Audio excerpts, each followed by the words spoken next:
it's been a few weeks since the thing, which is what I've been calling the election.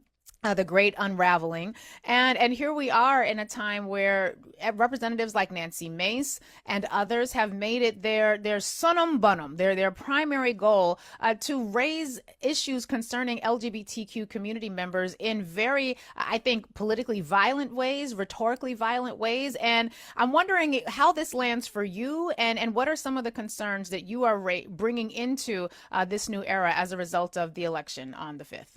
Yeah, Lurie, I appreciate the invitation and want to name that I'm processing a lot of things at one time. So let me try and organize them in three. The first is I am summoning your grace. You are naming what Nancy Mace is doing as an evolution, when for me it's purely a grift. Nancy falls into a long line of political bullies, including Mark Robinson, the 69 God, the former Lieutenant Governor of Florida, and so many others who pander and peddle in politics that target and terrorize already minoritized people when they themselves often participate in the things that they are protesting against. And they are doing it for short-term political gain. They are doing it because they have seen people profit literally, and in this moment, they are auditioning for the autocrat in power. The second period, next paragraph, the thing that troubles me most about the game that people are playing when forgetting the lesson of Fannie Lou Hamer, which is that none of us are free unless and until all of us are free, is that fascists don't stop, and they don't capitulate when they feel like they have won. And so while it is easy in this moment for people to feel like that they can protect themselves because they themselves are not trans, I want to pause in this moment and name that in spite of the manufactured mayhem and distractions around it, trans simply means that the birth that was assigned to you by a doctor, the gender rather that was assigned to you by a doctor at birth, is not consistent with your lived experience or reality. Right. If it is consistent, you are cisgender and likely have not had to think about what that term is or either of these terms before now. And if you do not agree with that for lots of reasons, you are transgender.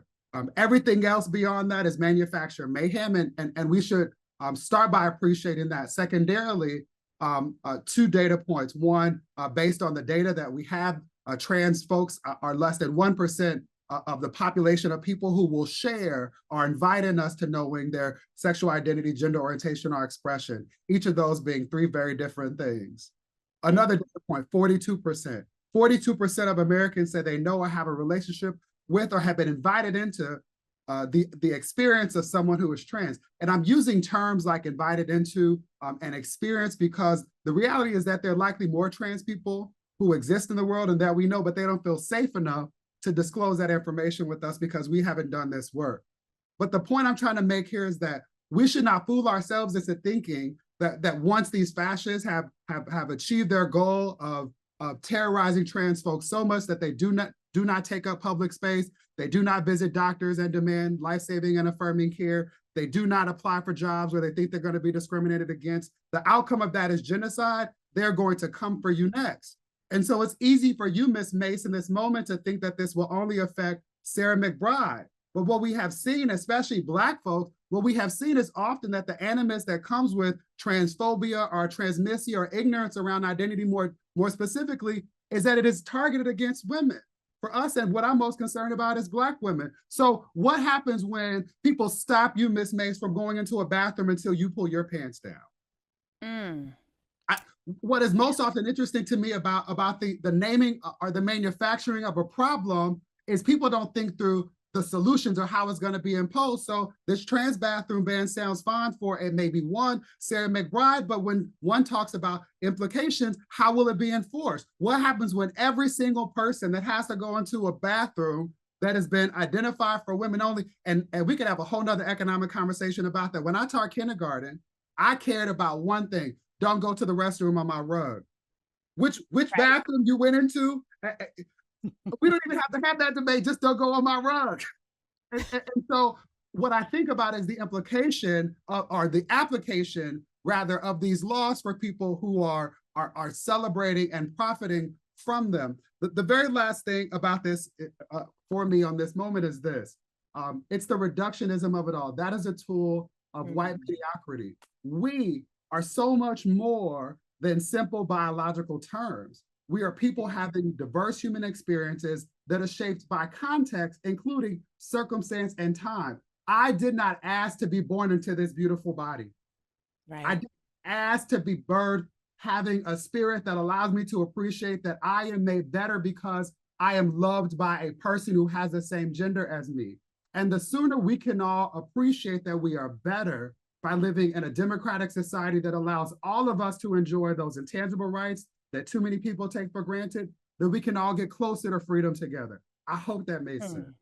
Oh, it made perfect sense. And I was amen and ashe the whole time internally, and trying just to not make a noise about it because I don't want to disrupt the flow of what's coming through on this call. And you pointed out the fact that there are so few people who are actually comfortable identifying publicly as trans, and you put that at 1%. And yet we have seen from statistics, including those gathered by the Bureau of Labor Statistics, the Census Bureau, YouGov, and others, that the American population, the average person believes there are far more trans people than there actually are, to the tune of they believe that there are 21% of the American population they believe is trans. And one of the things that has troubled me about this, even when we have callers who will call into this show, Dr. Johns, is we have had some folks who have called and talked about the fact that they're concerned about the bathroom and they don't want biological men playing women's sports. And so I will ask them, have you ever met a trans person?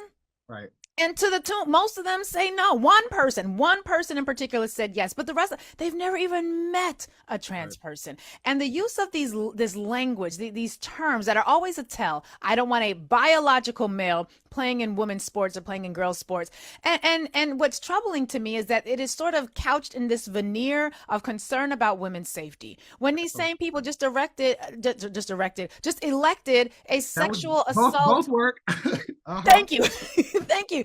A sexual assaulting, pussy grabbing, violent man into office who then went and appointed people who have a litany of sexual assault allegations against him. Matt Gaetz being just the first. I mean, and yeah, he can be DOJ Diddy and then he's since withdrawn. But the reality is this idea that you can put someone like a Pete Hegseth into office who has been credibly accused of violating, sexually assaulting a woman. And all of these people who come with this baggage where Linda McMahon has been accused of ignoring a sexual assault in the WWE. So there is this disconnect between people who are so concerned about protecting the little girls in the bathroom, ain't said nothing about the deacon board and all the allegations coming out the church, ain't said nothing about these very real people who have been appointed or nominated for these positions that have a history of violating women. And to me, it feels like, what are we really doing here? This is really, for me, and this is someone who is not necessarily a part of the LGBTQ community, but as someone who is observing all of this is some bullshit. Let's just start there. That's my legal term for it. But it is also, that's my technical term, but it is also an effort to continue an effort at really dividing people who have so many more things in common. I know that every trans person out there wants good housing. I know they probably want really good health care. I know they want an education system that's going to empower young people and adult learners to continue learning. I know that they probably want an equitable criminal justice system. They probably want some concerns about climate change addressed. And guess what, Dr. Johns? I want all that too. And most people in this audience want all of that too. But if we're focused on the trans issue, the manufactured issue, the LGBTQ manufactured issue, we are very susceptible to doing what we were hearing was happening in the state of Florida, where Ron DeSantis was able to convince members of the Black church to come out against the AP history course that was going to feature Black history simply because it contained a supplementary unit that acknowledged that Black gay people exist. That's right. Yeah. So I don't know. Maybe I'm just ranting at this point, but not at all. Not at all. Let me make a couple of connections, which is, please. While you might not identify as a member of a sexual minority community, as a Black woman, you are queer. As Black people in society, we are queer. Words matter. I want us to go back to Toni Morrison, reminding us that words matter. They mean things. They get onto you. They get into you. This is why, in part, the pronoun thing became so important. And I want to honor that. I know people have pronoun fatigue. You, in the introduction, introduced probably something new to a whole lot of folks. And you said same gender loving. I, as a Black man who was clear about my Africanness and my love for Black people, do not identify as gay because gay is often used as a white male political identifier. I use same gender loving so you know that I'm aware of these terms and how they've been constructed to pit us against each other so that we don't need to have an overseer because we're policing each other. I'm going to offer into this conversation Sambufu Some, who writes, in the words gay and lesbian do not exist in the village. She's talking about her village in West Africa. But there is the word Wait, gay. is this Sambufu who is married to Malidoma Some? Uh-huh. Child. Yeah. You already Shiminy know. Christmas on a cracker. You Come already on, come with it. This Come verse with is it. about reclaiming African ways of being. So chapter 13, homosexuality, the gatekeeper. The words gay and lesbian do not exist in the village, but there is the word gatekeeper. Gatekeepers are people who live a life at the edge between two worlds, the world of the village and the world of the spirit. What I submit, beloved, is while we are calling it trans and there's so much hysteria around, we have always celebrated those in our community, in our village, who have had the ability to be in conversation with our ancestors and to hold all of us together. And we need to lean into that. NBJC worked with 5 partner organizations, including HRC, GLSEN, Family Equality, the National Center for Lesbian Rights, and the National LGBTQ Task Force. These are organizations that, unlike the history of them, those are all historically white-led organizations, they're now led by Black trans folks. And what we knew is that we have always been here. So we collected data. It's called Black Facts. You can find it at nbjc.org/Black And 2 things that are important that we found connected to where we are. 1, there is no gap between the policy priorities identified by Black people generally and then Black LGBTQIA+ people.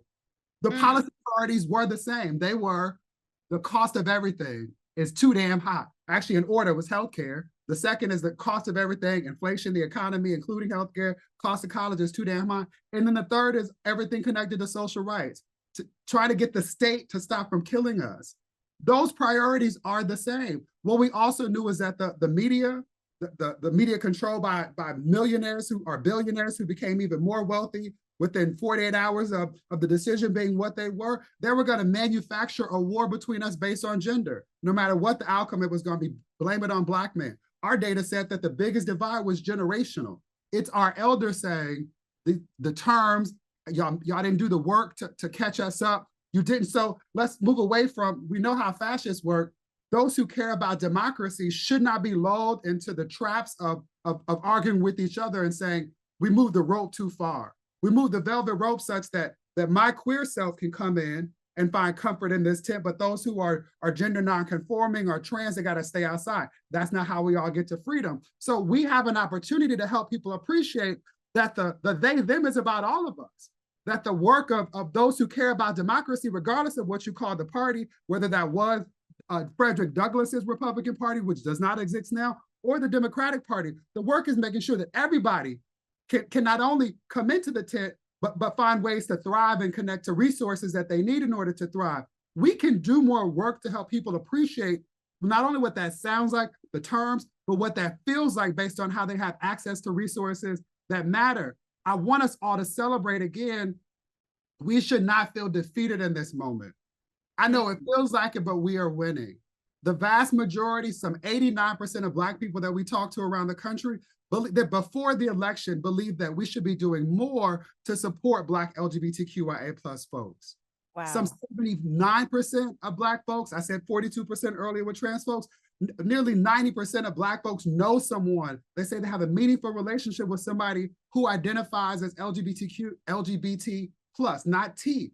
I say this to say that we have always existed. The terms have shifted. How we take up space in public has shifted, but we have always existed. And we are required to get to freedom together. And so I want people who are anxious because they bought into this hysteria because their algorithm has them watching Caitlyn Jenner and believe in the worst parts of how white mediocrity manifests in every machination of existence, and to lean into celebrating opportunities to learn from one another, to have tough conversations about how we not only got here together, but how we got to work together to get over in this moment.